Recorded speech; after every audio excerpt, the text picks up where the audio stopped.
Salut, tribu du tournevis. Aujourd'hui, on va parler de rédemption, de comment une marque qui a trébuché dans les années 80 s'est relevée, a essuyé la graisse de son visage et a dominé les années 90. Parce que oui, Renault, la même qui avait lancé des voitures oubliées, mal positionnées, mal comprises, dans les années 90, a visé juste.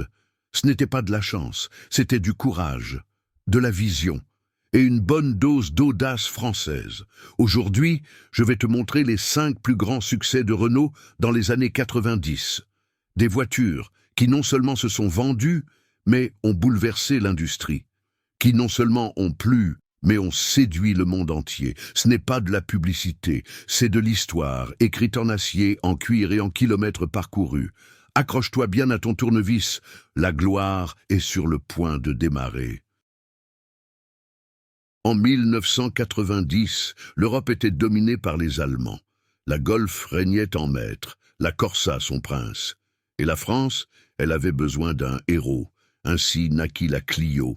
Ce n'était pas qu'une voiture, c'était une déclaration d'indépendance. Design signé Thierry Métrose, fluide, aérodynamique moderne, motorisations efficaces, du 1.2 de 55 chevaux au 1.8 de 95 chevaux. Finition surprenante pour l'époque. Plastique souple, ergonomie intelligente. Mais ce qui a vraiment marqué, c'était le prix. Prix de base, 69 900 francs. Environ 15% moins cher qu'une Golf équivalente. Et le public a répondu. En 1991, 450 000 unités vendues en Europe. Rien qu'en France, 210 000, devenant la voiture la plus vendue du pays. La même année, elle remporta le titre de voiture de l'année en Europe, la première française à décrocher ce prix depuis la Peugeot 504 en 1969. L'Automobile Magazine, janvier 1991, écrivait « La Clio prouve que la France sait encore faire la meilleure voiture du monde. » Jusqu'en 1998, 7,2 millions d'exemplaires furent vendus dans le monde. En France, une voiture neuve sur 4 était une Clio. Elle n'était pas luxueuse, elle était parfaite, parce qu'elle avait compris que le peuple ne voulait pas de rêve. Il voulait du bon sens avec une âme. En 1993, la FIA a interdit les voitures de rallye à transmission intégrale. Renault, qui courait alors avec la Clio Sport, avait besoin d'une nouvelle voiture pour le championnat du monde des rallyes. C'est ainsi qu'est née la Clio Williams. Elle n'a pas été faite pour être vendue, elle a été faite pour courir. Mais la FIA exigeait 2500 unités d'homologation. Alors, Renault en a construit 3800. Avec un moteur 2,016 soupape de 150 chevaux, une suspension sportive développée par Lotus, des freins à disque sur les 4 roues et un poids plume de seulement 1020 kg. De 0 à 100 km/h, 7,8 secondes. Vitesse maximale, 210 km/h. Et le public, il est devenu fou. Les 3800 exemplaires se sont vendus en 48 heures. Aujourd'hui, la Williams est une légende. L'une des voitures les plus recherchées par les collectionneurs en France. Cote actuelle, entre 40 000 et 70 000 euros. Plus cher qu'une Clio neuve haut de gamme. Autoplus, 1994.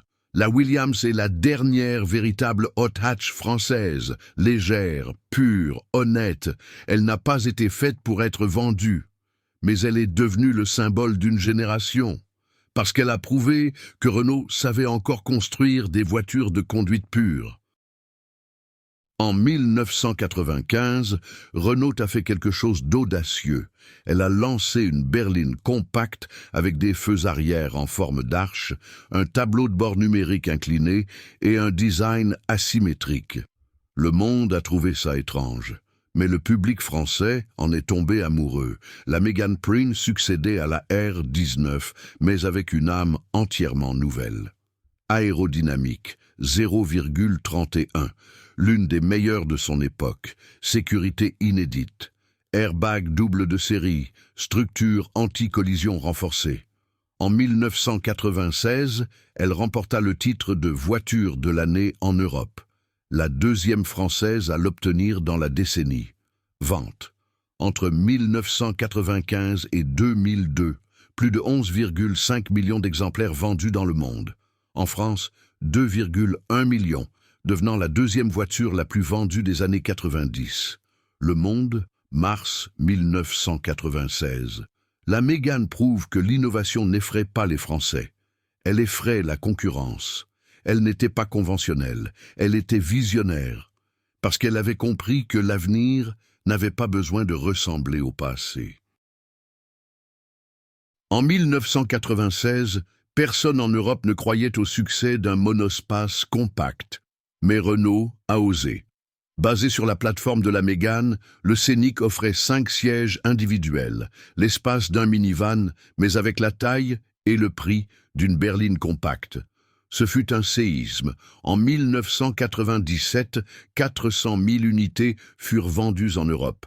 Rien qu'en France, 180 000, faisant du Scénic le monospace le plus vendu du continent.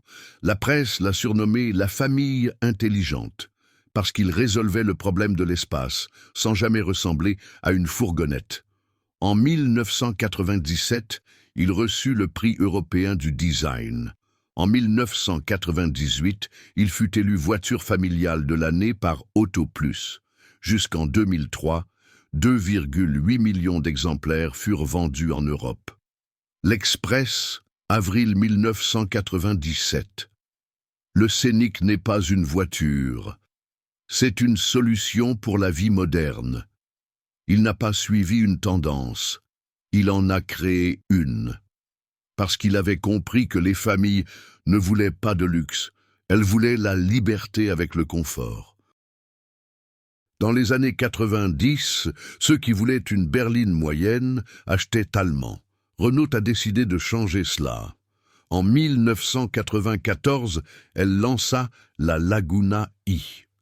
Elle n'était pas seulement belle, elle était technologique.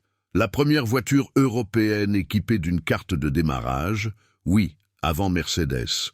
Tableau de bord numérique avec ordinateur de bord avancé. Suspension arrière multibras. Et le moteur? Un 2.0 soupape de 140 chevaux, souple, puissant, économique. En 1995, 320 000 unités furent vendues en Europe. Rien qu'en France, 140 000, surpassant la Volkswagen Passat et l'Opel Vectra. La vie automobile, 1995. La Laguna prouve que le luxe français n'a pas besoin d'un nom allemand. Jusqu'en 1999, 2,3 millions d'exemplaires furent vendus dans le monde.